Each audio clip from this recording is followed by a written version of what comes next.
Salam Selamat malam semua yang dikasihi Tuhan. Selamat malam Indonesia. Kita sudah bersama dengan Pendeta Saifuddin Ibrahim dan diskusi malam hari ini adalah bertema apakah Yesus Tuhan dan Juru Selamat. Rangkaian diskusi seperti biasa akan diawali dengan penjelasan mengenai tema oleh Bapak Saifuddin Ibrahim dan kemudian baru akan dilanjutkan pada sesi tanya jawab. Baik, untuk selanjutnya kami mohon dukungan dari teman-teman agar diskusi malam hari ini dapat berjalan dengan baik. Kita akan buka acara diskusi hari ini. Halo, selamat malam Pak Saifuddin. Shalom. Ya, selamat malam. Shalom. Ya, diskusi malam hari ini berjudul apakah Yesus Tuhan dan Juru Selamat. Bisa Bapak sampaikan dan berikan pemaparan mengenai tema pada malam hari ini. Ya, silakan waktunya Pak. Salam semua, salam semuanya, salam sejahtera untuk kita semua. Terima kasih untuk kesempatan yang harus kita manfaatkan bahwa kita hitung mundur waktu kita untuk hidup di dunia ini agar semuanya memuliakan Tuhan.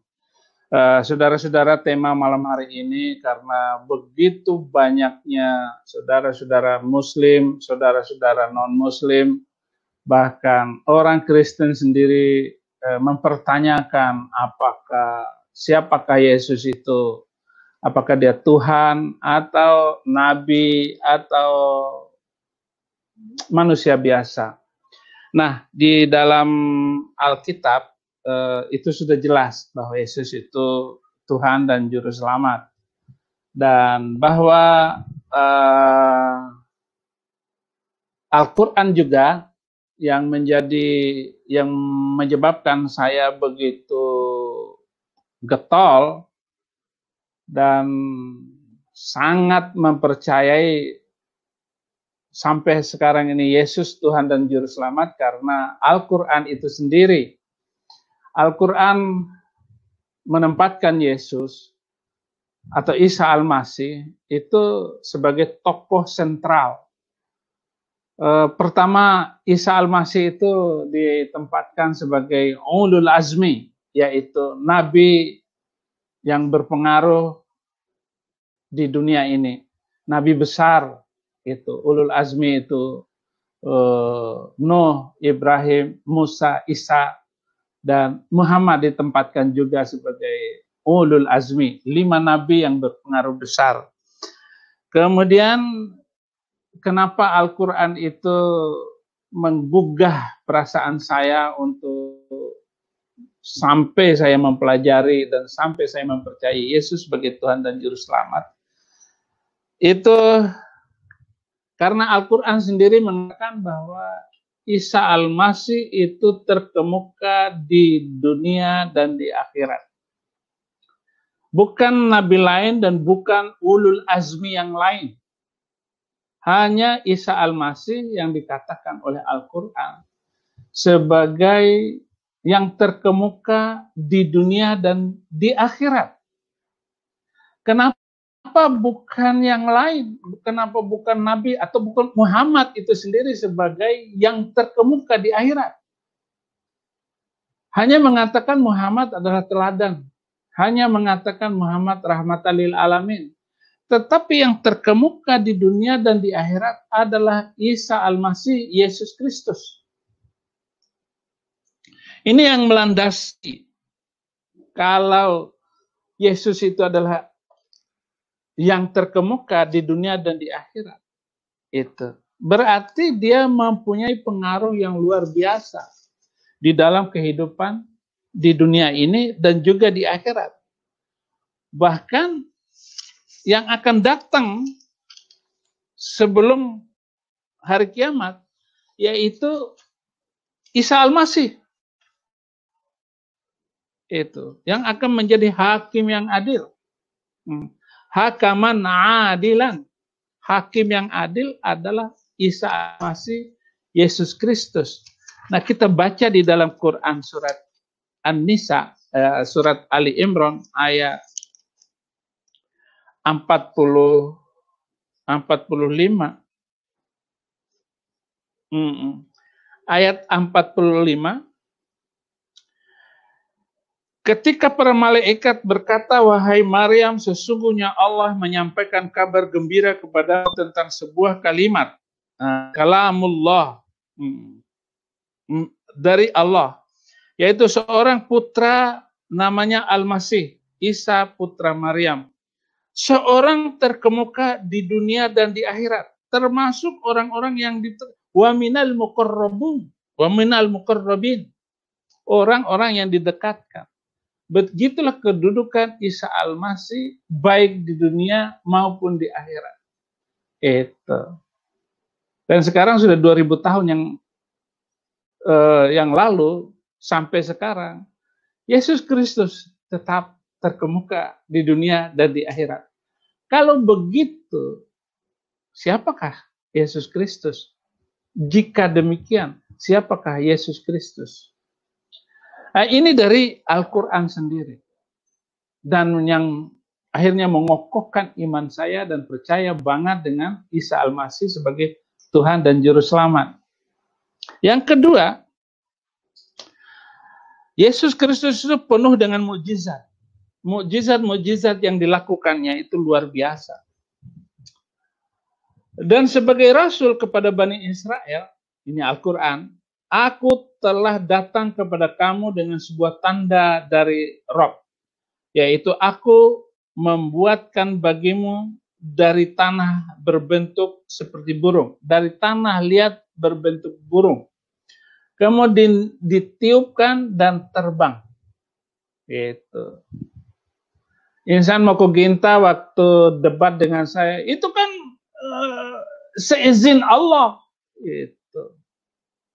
Ya, walaupun seizin Allah, kenapa nabi lain tidak dibuat sedemikian rupa? Bisa membuat burung dari tanah liat ditiup terbang. Itu karena di dalam Yesus itu ada roh Allah. Saya sudah menjelaskan pada kesempatan yang lalu apa bedanya Yesus dengan nabi lain, begitu. Bisa membuat burung dari tanah liat dan meniupnya, maka ia menjadi seekor burung dengan seizin Allah. Dan aku menyembuhkan orang buta sejak lahir, orang yang berpenyakit kusta, dan aku menghidupkan orang mati dengan seizin Allah, dan aku beritahukan kepadamu apa yang kamu makan dan apa yang kamu simpan di rumahmu. Yesus tahu yang ada di rumah kita. Yesus tahu apa yang ada di rumah dan apa yang dimakan dan apa yang tersembunyi sekalipun Yesus tahu. Bahkan yang tersembunyi yang dikatakan oleh orang-orang Yahudi pada waktu itu, ahli Taurat dan orang-orang Farisi, dia berkata dalam hati, Yesus tahu apa yang dikatakan orang itu sehingga dijawab langsung oleh Isa Al-Masih Yesus Kristus itu. Karena mukjizat-mukjizat besar yang dilakukannya itu. Nabi lain tidak bisa membuat seperti itu. Mukjizat-mukjizat yang luar biasa. Seperti yang dilakukan oleh Yesus Kristus atau Isa Al-Masih. Kemudian Yesus juga Isa Al-Masih berbicara ketika masih bayi. Dalam masa bayi, ini kata Al-Quran dulu, bahwa Yesus Kristus bisa ngomong ketika masa bayi. Dan dia berbicara dengan manusia sewaktu dalam buayan dan ketika sudah dewasa. Dan ia termasuk orang-orang yang soleh. Gitu. Wa yukallimun nasa wa yukallimun nasa fil mahdi wa kahlan wa minas solihin. Jadi dalam masa bayi bisa ngomong. Ini nggak ada di dalam Injil, tetapi dalam Al-Quran ada.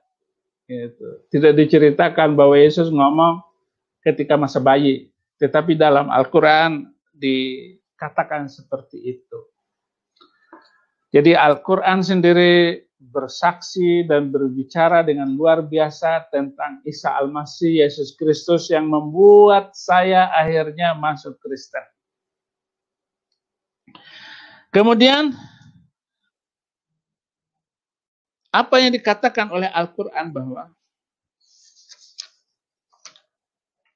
bahwa Yesus Kristus itu pengikut Isa Al-Masih di atas orang-orang kafir. Pengikut Isa Al-Masih di atas orang-orang kafir. Jadi luar biasa. Kalau pengikut Yesus Kristus Isa Al-Masih, saya mengikuti Isa Al-Masih, maka saya di atas dari orang-orang yang tidak percaya kepada Yesus. Nah, itu 4 hal dan banyak hal lagi lain yang dikatakan oleh Al-Quran sehingga saya begitu tertegun dan percaya kepada Yesus Kristus sebagai Tuhan dan Juru Selamat. Dan apa yang dikatakan oleh Alkitab lebih banyak lagi.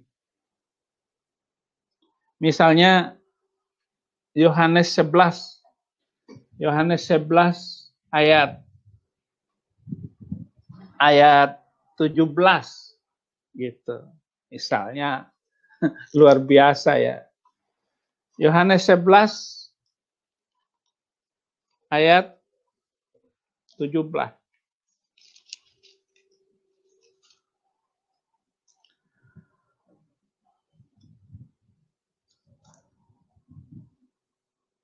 Yohanes 11 ayat 17. Waduh. Yohanes 14 ayat 6. Yang dikatakan bahwa Yesus Kristus adalah jalan dan hidup. Di situ dikatakan kalau di dalam bahasa Arabnya, wa qala al-yasu ana huwas siratu wal haqqu wal hayat la yaji'u ahadun ilal ab illa bi. Akulah jalan, kebenaran dan hidup. Tidak ada seorang pun yang datang kepada Bapa kecuali lewat aku. Jadi Yesus itulah jalan. Dulu waktu saya di sana, saya selalu bertanya, tunjukilah aku ke jalan yang lurus. Tunjukilah aku ke jalan yang lurus. Jawabannya di dalam Alkitab. Kata Yesus, akulah jalan. Jadi Yesuslah jalan, kebenaran. Sudah tahu jalan, tahu hidup yang benar. Kalau kita ikut Yesus, pasti hidup dalam kebenaran. Dan akulah jalan, kebenaran, dan hidup. Jadi Yesuslah jalan, kebenaran, dan hidup. Tidak ada seorang pun yang datang kepada Bapa, tidak ada seorang pun yang masuk surga, yang masuk ke dalam kerajaan Allah, kecuali lewat Yesus Kristus. Nah, ini yang luar biasa dari setelah saya menjadi guru Al-Quran, kemudian saya membaca Injil, barulah saya kaget bahwa Yesuslah jalan, kebenaran, dan hidup. Dan tidak ada seorang pun yang datang kepada Bapa kecuali lewat Yesus Kristus. Jadi pasti ikut Yesus Kristus dan kita akan mengenal kebenaran dan hidup itu sendiri. Kemudian Yesus juga mengatakan bahwa Yesus adalah kebangkitan dan hidup.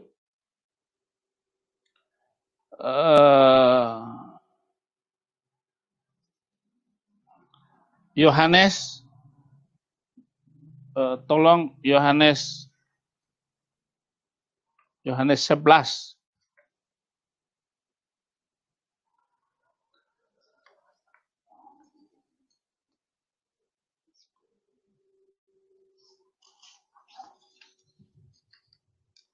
Yohanes 11 ayat 17 sampai 25. Yohanes 11 ayat 17 sampai 25. Ayat 25-nya yang penting.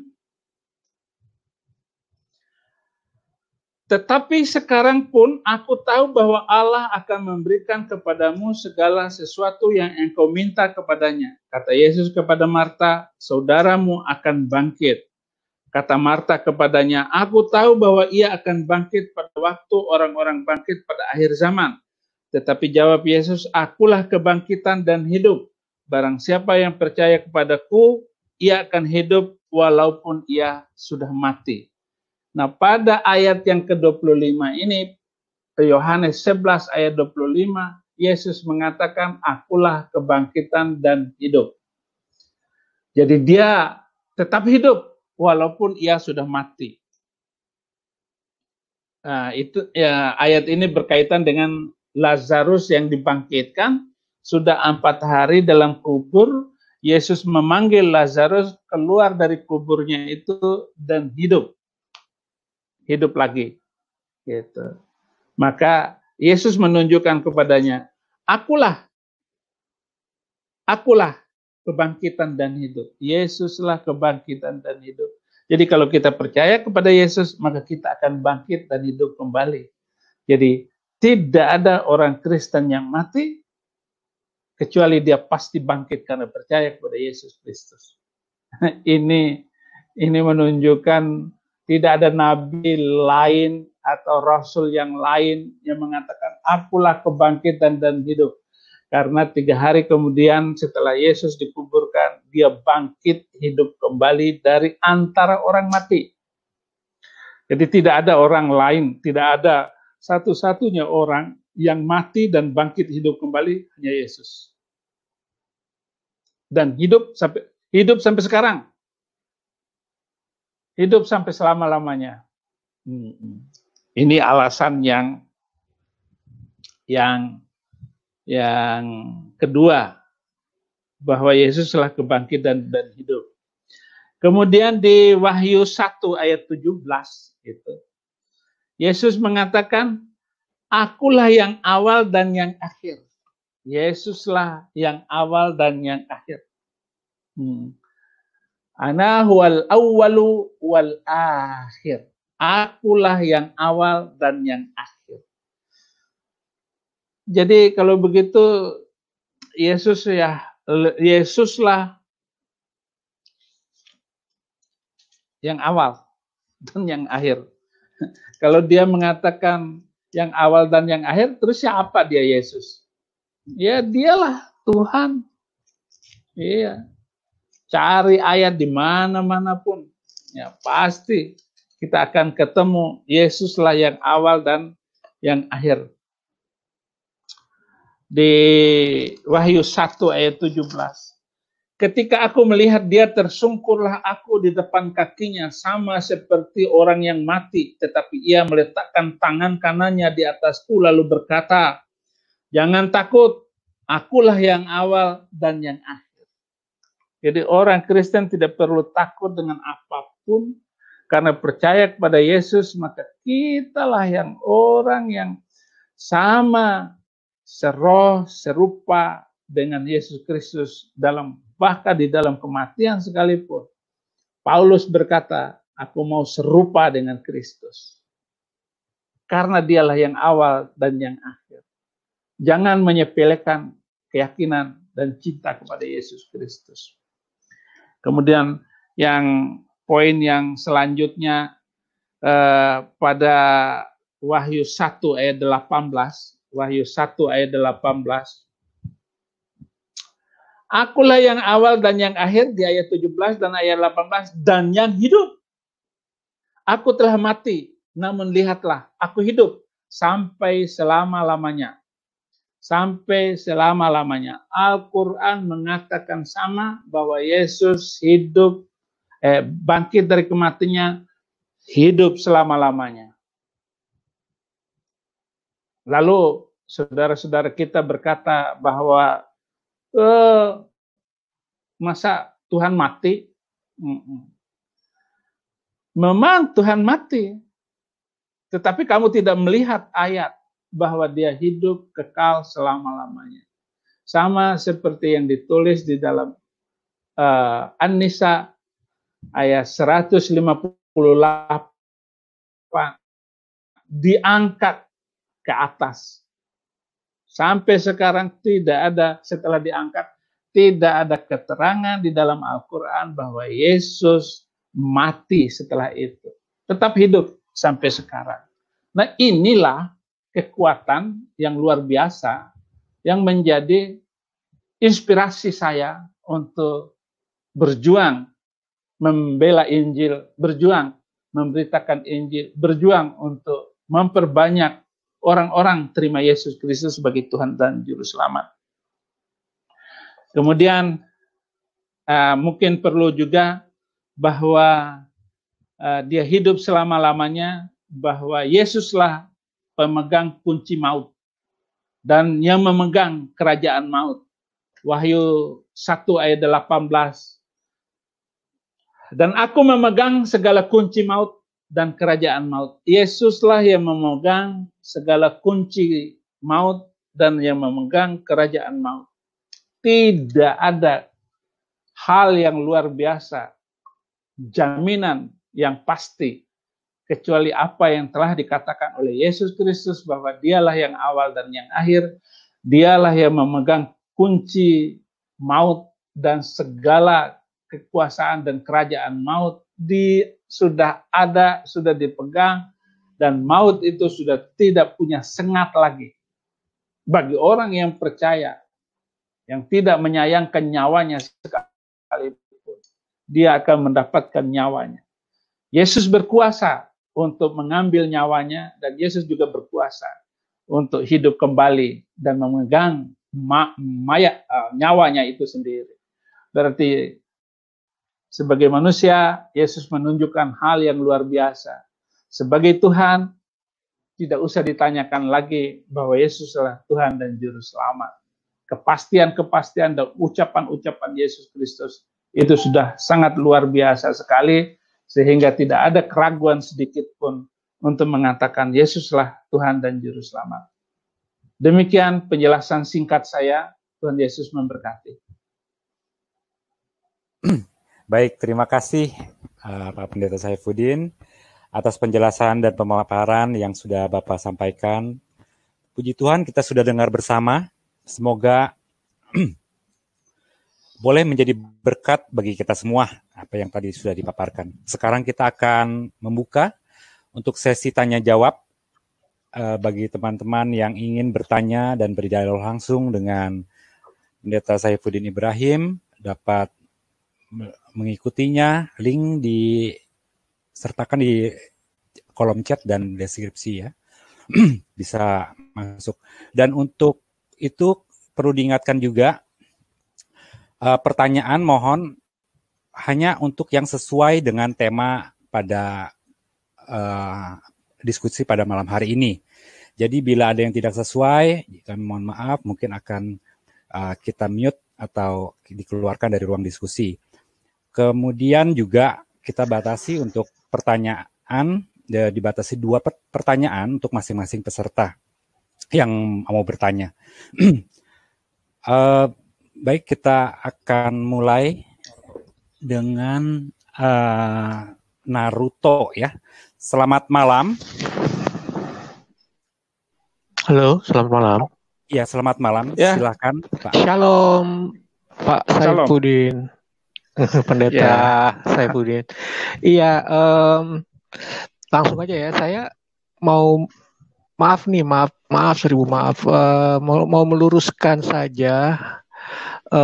Menurut saya, Isa Al-Masih dan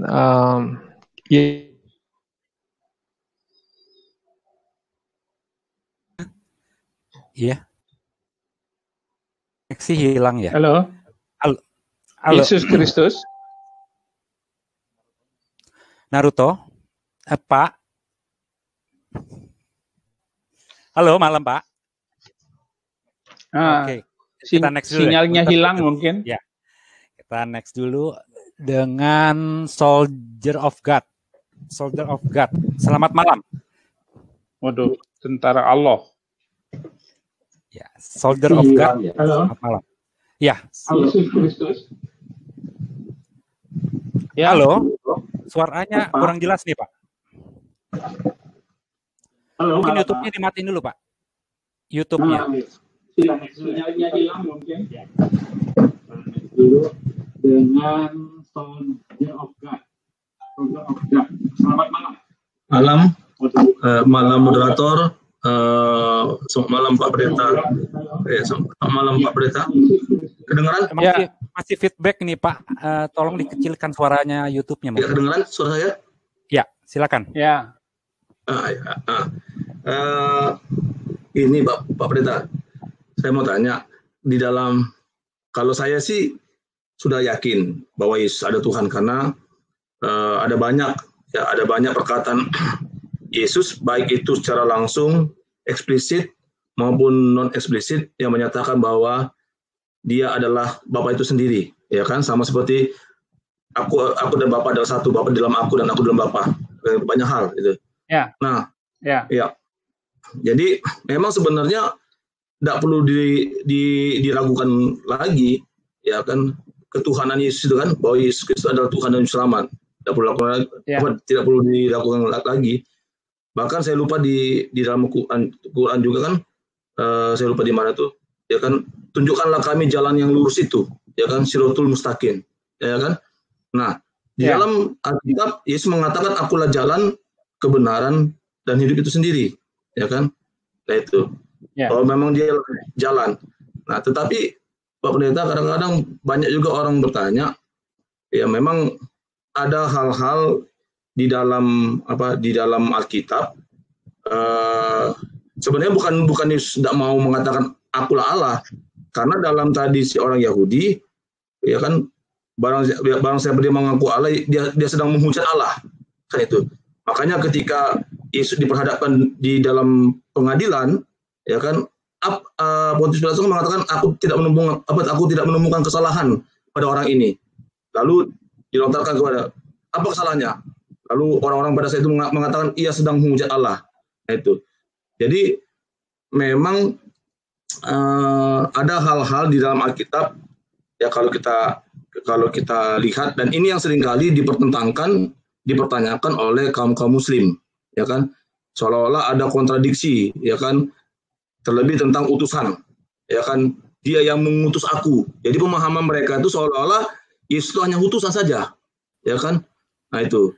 Nah coba Pak Pendeta, bisa langsung pertanyaannya Pak. Ya. Bisa langsung pertanyaan saja. Tolong dijelaskan supaya yang kaum Muslim ini memahami apa makna utusan itu. Apakah memang benar Yesus itu hanya utusan saja, ya kan? Atau apa makna dibalik dia yang mengutus aku? Nah, silakan. Terima kasih Pak Pendeta. Memberkati. Kalau kita buka di dalam Al-Quran surat An-Nisa surat keempat, surat An-Nisa ayat 171, itu jelas sekali apa yang dimaksudkan oleh utusan. Itu utusan dengan rasul atau utusan itu dengan apa yang diimani oleh orang Kristen sebagai Trinitas, ataukah Tuhan yang tiga. Pengertian itu, kata-kata itu mirip sekali, sama persis dengan apa yang dimaksudkan oleh An-Nisa ayat 171. Ayat 171 demikian. Wahai ahli kitab, janganlah kamu melampaui batas dalam agamamu. Kami orang Kristen tidak melampaui batas. Dan janganlah kamu mengatakan terhadap Allah kecuali yang benar. Kami mengatakan tentang Allah itu Allah yang benar.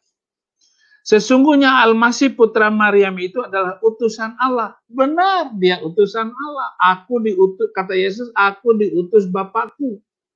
Untuk apa? Untuk menjadi juru selamat. Untuk menebus dosa manusia. Untuk melepaskan manusia dari belenggu keterikatan dengan dunia dan ketakutan akan mati.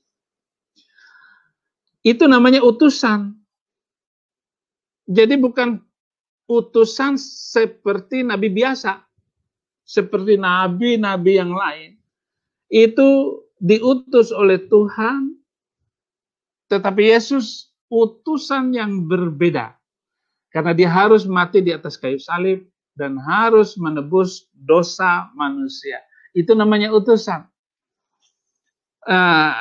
Innamal Masihu Isa ibn Maryam Rasulullah, utusan Allah. Benar, kami tetap mengatakan juga Yesus itu utusan.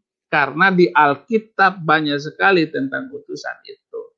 Wa kalimatuhu, dan Yesus itu adalah firman yang hidup. Jadi Yesus kalau berkata berbeda dengan nabi lain, berkatalah Allah di dalam Al-Quran, berkatalah Allah di dalam Injil, berkatalah Allah di dalam Zabur, di dalam Taurat, dan seterusnya. Tetapi Yesus berkata, aku berkata kepadamu. Jadi Yesus langsung berkata. Kenapa? Karena dia firman Allah. Karena dia adalah kalimatullah. Gitu. Jadi Yesus selalu mengatakan, aku berkata kepadamu. Tetapi di dalam perjanjian lama, demikian firman Tuhan. Berbeda dengan Yesus. Dia selalu mengatakan, aku berkata kepadamu, gitu. Atau katanya kepada mereka. Itu ada tulisan untuk kata ganti orang ketiga. Tetapi kalau Yesus yang mengatakan yang langsung kepada Petrus, aku berkata kepadamu, gitu. Dan sebagainya. Itulah makna dari kalimat tuh. Jadi Yesus itu kalimat Allah, ucapan Allah yang hidup. Dan yang ketiga, waruhum minhu. Waruhum minhu. Alqoha ila Maryam waruhum minhu. Iya, jadi Yesus itu adalah roh Allah, roh Tuhan itu sendiri. Berbeda dengan roh manusia biasa, roh nabi-nabi yang lain, itu adalah roh buatan. Tetapi Yesus adalah roh Tuhan itu sendiri. Lukas 4 ayat 18, roh Tuhan ada padaku. Jadi begitu. Tetapi apa bedanya dengan roh nabi-nabi yang lain? Zakaria 12 ayat 1 dan 2. Zakaria 12 ayat 1 dan 2. Nah, kita lihat nih, apa kata bedanya Yesus dengan nabi lain. Nah, Zakaria 12 ayat 1. Ucapan ilahi firman Tuhan tentang Israel. Demikianlah firman Tuhan yang membentangkan langit dan yang meletakkan dasar bumi dan menciptakan roh dalam diri manusia. Jadi roh di dalam nabi-nabi lain itu adalah roh ciptaan, roh buatan. Tuhan di dalam diri manusia itu sendiri, karena manusia biasa itu lahir dari keinginan laki dan perempuan, lahir dari hasil hubungan suami istri. Berbeda dengan Yesus Kristus adalah roh Tuhan itu sendiri, roh Allah yang masuk, janin dari roh Allah yang masuk di dalam rahim Maria. Dia tidak lahir dari keinginan laki dan perempuan. Itulah yang membedakan Yesus dengan nabi lain. Rohnya adalah roh Tuhan itu sendiri. Tetapi roh kita adalah roh dari keinginan laki dan perempuan. Jadi itu yang membedakan antara maksud Yesus adalah utusan. Ya, dengan nabi lain. Terima kasih. Ya, satu lagi Pak Pendeta. Ya, silakan. Ya.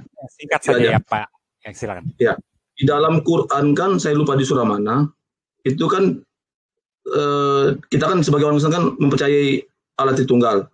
Nah, sebenarnya konsep Tritunggal juga kan sudah ada Pak Pendeta di Quran, di surah mana saya lupa, bahwa Isa itu yang saya baca tadi, Ya, nah itu. Nah, tetapi kenapa beda Pak Pendeta konsep Tritunggalnya dengan konsep Tritunggalnya yang ada dalam Quran, sehingga mereka tidak bisa memahami bahwa di dalam Quran juga ada konsep Tritunggal. Seperti itu Pak Pendeta. Terima kasih. Oh ya. Maryam An-Nisa ayat 171 yang mengatakan Yesus itu adalah Rasulullah wa kalimatuhu wa ruhum minhu, itu sama maknanya pemahaman tentang bahwa Yesus itu juga putra, Yesus adalah dan Roh Kudus itu sendiri. Jadi itu yang dimaksud dengan Tritunggal yang dikatakan dalam Al-Quran, namun penjelasan Ustadz, penjelasan Kiai tidak nyambung, tidak sampai kepada pengertian itu. Mestinya Pak Kiai itu harus baca dulu Alkitab, baru mengerti tentang Tritunggal atau Trinitas itu. Karena Yesus ya di dalam Bapa, Bapa ya di dalam Yesus. Kamu harus tahu bahwa aku ada di dalam Bapa dan Bapa itu ada di dalam aku. Aku dan Bapa adalah satu.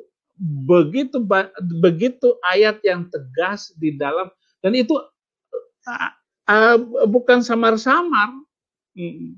Bukan kalimat dalam Injil, dalam Alkitab itu tidak perlu lagi ditafsirkan karena kalimat-kalimatnya jelas, ucapan-ucapan Yesus itu tidak mendua. Semua ucapannya itu berbentuk hukum dan kapasitas ucapan itu luar biasa karena kebenaran dan tidak tersembunyi, tidak samar-samar. Misalnya Yesus mengatakan, aku tidak membawa damai, tetapi aku membawa pedang. Padahal Yesus tidak, kalau baca ayat itu Yesus nggak membawa pedang. Nggak ada kata-kata bahwa Yesus secara ini. Harus dimengerti kalimat per kalimat. Apakah Yesus membawa pedang? Enggak. Yesus memisahkan bapak dengan anak, mertua dengan ibu mertua. Itu maksudnya kalau terima Yesus pasti dibenci orang. Gitu. Kenapa? Karena kita hidup benar. Kenapa? Kok Saifuddin Ibrahim dipenjarakan? Karena hanya memberitakan Injil dan mengajak orang untuk melakukan hal-hal yang baik. Kok masuk penjara 4 tahun? Gitu. Kok dianggap penista agama? Begitu. Nah, itu yang saya maksud. Kalau kita mengatakan kebenaran seperti yang dikatakan oleh Yesus Kristus, maka kita akan terpisah dengan manusia lain. Akan dibenci oleh kakak adik kita. Seperti yang dialami oleh saya sampai hari ini. Sampai hari ini mereka membenci saya. Kenapa? Karena ikut Yesus. Nah, itu membawa pemisah. Saya hidup dengan kebenaran. Saya hidup dengan kepastian. Jadi itu maksudnya. Baik. Terima kasih. Terima kasih ya. Oke. Ya, sama-sama. Baik, untuk selanjutnya Pak Jetro. Selamat malam. Selamat malam. Halo, selamat malam, Pak. Ya, silakan dengan pertanyaannya, Pak. Silakan. Halo, selamat malam. Selamat malam, Pak Saiful. Salam, Pak. Saya mau nanya, Pak. Itu kan di Alkitab berkata bahwa Yesus berkata, akulah Tuhan dan sembahlah, Pak. Itu sering Muslim nanya gitu, Pak. Gimana, Pak, jawabannya, Pak? Ya itu Pak, terima kasih Pak. Oke. Kita lihat Yohanes 14 ayat 7. Yohanes 14 ayat 7.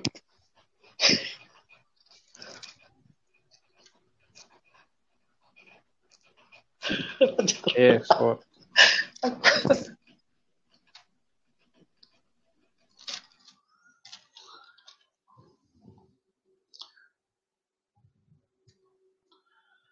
Ayat 7, kiranya kamu mengenal aku, pasti kamu juga mengenal Bapakku. Sekarang ini kamu mengenal dia dan kamu telah melihat dia. Ayat 8, kata Filipus kepadanya, Tuhan, tunjukkanlah Bapa itu kepada kami, itu sudah cukup bagi kami. Kata Yesus kepadanya, telah sekian lama aku bersama-sama dengan kamu, Filipus. Namun engkau tidak mengenal aku. Barang siapa telah melihat aku, ia telah melihat Bapa. Bagaimana engkau berkata, tunjukkanlah Bapa itu kepada kami? Terus ayat 10, tidak percayakah engkau bahwa aku di dalam Bapa dan Bapa di dalam aku? Apa yang aku katakan kepadamu, tidak aku katakan dari diriku sendiri. Tetapi Bapa yang diam di dalam aku, dialah yang melakukan pekerjaannya. Mereka bertanya, mana kata Yesus bahwa akulah Tuhan dan sembahlah aku? Oh, ini sudah cukup kalimatnya. Kata-kata ini cukup dimengerti bahwa Yesus adalah Bapa itu dan Bapa ada di dalam Yesus Kristus, maka kita berhak dan wajib menyembahnya. Tidak perlu lagi untuk mencari kalimat yang lain seperti U'budullah Rabbi wa Rabbukum, sembahlah Allah Tuhanku dan Tuhan kamu semua. Itu dalam Al-Quran. Sembahlah aku, kata Allah di dalam Al-Quran. Tetapi apa Yohanes 14 ayat 11 yang terakhir itu, ayat 12, aku berkata kepadamu, sesungguhnya barang siapa percaya kepadaku, ia akan melakukan juga pekerjaan yang aku lakukan. Bahkan pekerjaan-pekerjaan yang lebih besar daripada itu, sebab aku pergi kepada Bapa. Nah ini yang luar biasa. Bapa di dalam Yesus, Yesus di dalam Bapa. Jadi nggak bisa dipisahkan. Itu jawaban yang pertama. Jawaban yang ketiga. Jawaban yang kedua adalah Yohanes 13 ayat 13. Yohanes 13 ayat 13. Kamu menyebut aku guru dan Tuhan, dan katamu itu tepat, sebab memang akulah guru dan Tuhan. Nah, Yesus adalah guru karena mengajar dan bisa dilihat sebagai manusia. Yesus juga adalah Tuhan yang bisa dilihat dan disaksikan oleh sahabat-sahabat, oleh murid-murid Yesus pada waktu itu. Dan ini cukup untuk menjawab semua kata-kata saudara-saudara terutama Muslim yang bingung. Nah, ketika saya menjelaskan itu, orang Muslim itu ada yang senangnya bertanya lagi. Sudah dijelasin, tanya lagi. Sudah dijelaskan, ditanya lagi. Jadi nggak habis-habisnya mereka bertanya. Tapi kalau kita tanya kepada mereka, dia sendiri yang mereka goncang sendiri. Dan terima Yesus dan minta dibaptis. Terima kasih. Tuhan Yesus memberkati. Ya, baik, terima kasih. Cukup Pak Jethro. Ya. Oke, selanjutnya dengan Halo. Dengan Joki. Halo, malam. Halo. Oh, Kenapa? selamat malam. Ya, langsung Pak dengan pertanyaan singkat Pak. Oke. Salam Pak Pendeta Ibrahim, Pak Saifudin. Halo. Ya. Halo, iya. Jadi gini Pak, sering saya mendengar dari teman muslim itu, mereka menanyakan bahwa kalau memang Tuhan itu Maha Pengampun, kenapa tidak langsung aja di